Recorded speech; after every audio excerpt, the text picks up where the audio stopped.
Hello guys, manyapon na po ta guys. Sabayan nyo ko guys sa pagkain guys. So mukbangon to ni guys ning malalaking ulo guys. Ito lang sa itagulan guys o tamunggay guys. Sabuan. Bisaya rin sa nga luto guys, pang lagi sa guys. Pang luto guys. Pang bahay lagi sa guys. So, sabayan ko kayo guys. Sabayan nyo ko guys sa pagkain nyo na masarap guys. Tikman na natin guys.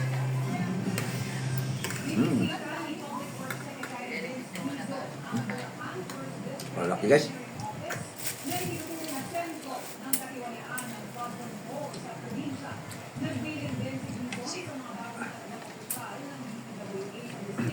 Napakasarap.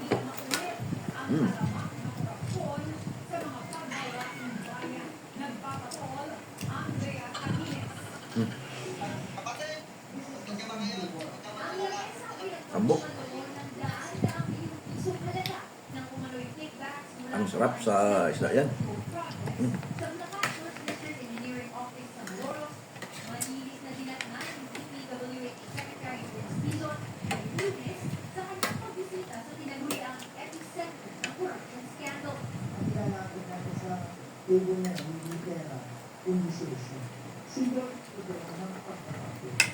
Napakasarap guys nga da.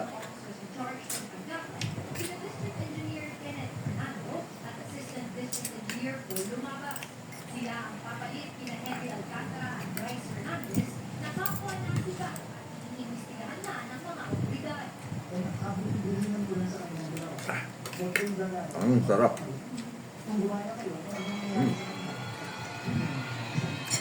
Let's do this presentation. Kailangan po natin yung pananalig. So, just keep the integrity. Kagaya po ng mga naman sa mga previous workers natin. Para po magawa ng tamang trabaho. Civil engineers mula sa DPWH Central Office, sina Fernando at Lumaba sa ilalim ng cadetship training na kagawaran at sa tulong ng Japan International Cooperating Agency o JICA na kapagtapos ng master's degree si Fernando sa Japan habang kasalukuyan ng panahon si Lumaba sa Bulacan State University. Si Assistant Secretary Romet Tello naman muna ang magiging concurrent regional director ng Central Luzon. Sa kanilang unang araw sa pwesto, ipinakita na kagad ni Quezon ang ilan sa mga kailangan nila itama ang work and substandard control projects sa barangay Bulusan sa Kalupit, Bulacan. Natapos na rin instruksyon, Ano sa iluto guys nga pangbahay laging luto guys. sa barangay Bulusan sa Kalupit, Bulacan. Bitin pa siya ng higit 700 metro, kaya patuloy na pinapasok at inabang Laman loob oh. komunidad. Kaya tay. Ayon sa mga residente, itong buwan Ang sarap.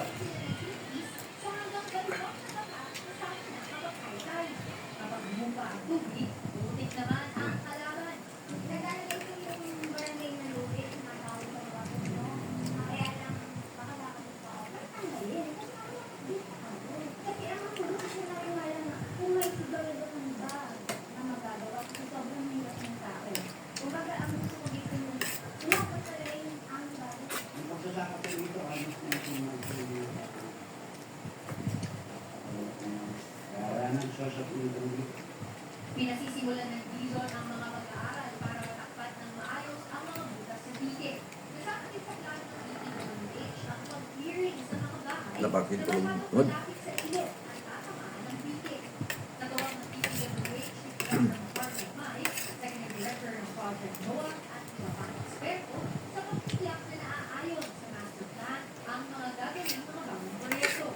Kasabay din nila na sinasaalang-alang ang subscript o pagbubog at iba. Andrea Medines, ABS-CBN News. Hindi natapos ang conference committee sa loob ng nakaraang 2 araw ang pagsasakay sa panukalang pambansang budget for 2026. Kaya tundan. Napakasarap.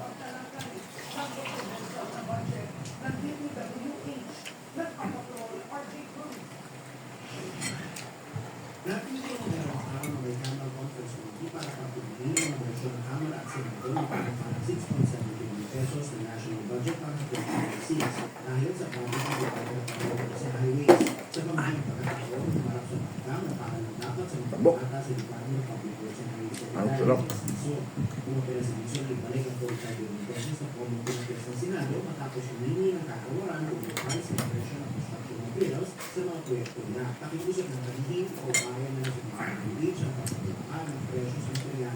Dahil hindi lang pantay-pantay ang mga presyo nito sa buong bansa at may mga proyekto na siya na ipinahap na naman masusunod ng pogo.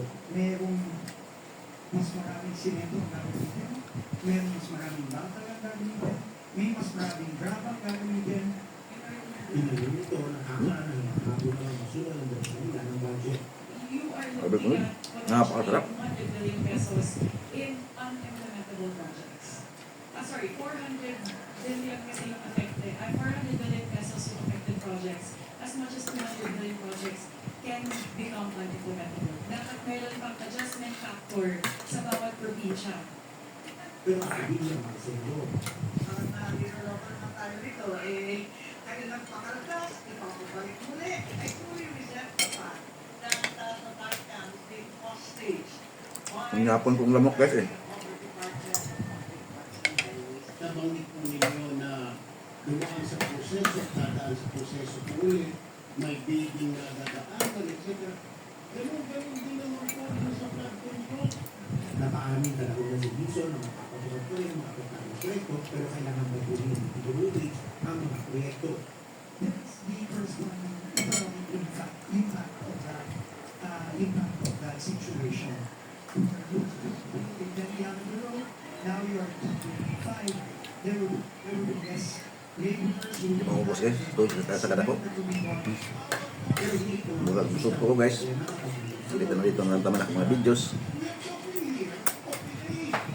Thank you sa nanood sa mga video guys. Labi lagi sa nag-follow, share sa mga videos. God bless. Ingat kayo palagi. Bye-bye.